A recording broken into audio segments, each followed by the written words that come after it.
Welcome to Obstacle Running Adventures. Absolutely. And then also tell me, what is your role in the footwear industry? Because scrolling through your Instagram is a whole lot of shoes. Yeah, I'm featured on a running and endurance and obstacle based podcast now with your listeners, and yeah, my full-time job is I'm a footwear and apparel creative. I'll call myself an artist in general, Yeah. but I've been a footwear designer for my 10 plus year career.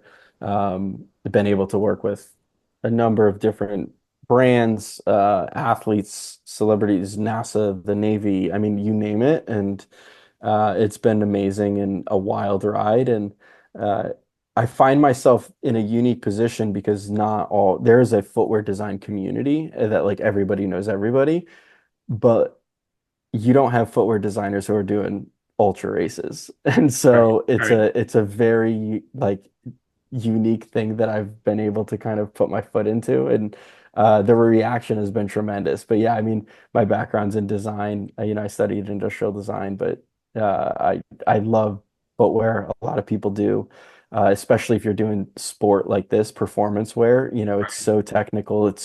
Everybody's foot's so different. Some people love certain brands just because it's the only brand they can wear. Hmm. And like for whatever reason, their foot shape doesn't work with the other brands. And so there's so much technicality that goes into it. And at a high level, it can make or break your performance. And so I love that aspect of like being able to like be part of that world and understand that world and then be able to like work with, whether it's different partners or products that help influence me as an athlete. Yeah. You're absolutely right. Because in running or most sports, like all everything really matters. Like shirts, this, that, but nothing matters more than your contact with the road. Your shoes are absolutely everything. Now, I'm not like the biggest shoe guy. I'm not an expert. I usually refer to someone else in the community, Bracken Crocker, who's got like a shoe wall in the background. He's all about shoes. But I think it's an absolute vital part of the sport. What do you think specifically drew you to shoes, though? So when I was in college, I was studying design in general, which is just industrial design is the design of all things, right? So the chair that you're sitting in, the Mac, behind you, somebody's got to design your metal after you finish a race, Yeah. right? So usually that comes from an industrial designer, depending on, what the product type is, your toothbrush that you brush your teeth with. Um, I took a specific class on footwear design and I just like fell in love with it. I went to an event. I was in Boston and I met like the creative director. His name was Michael Petrie, and he was the creative director of this woman's like leather boot brand out of New York City. And like I showed him a couple of like my early sketches, like on one of the earliest iPhones back then.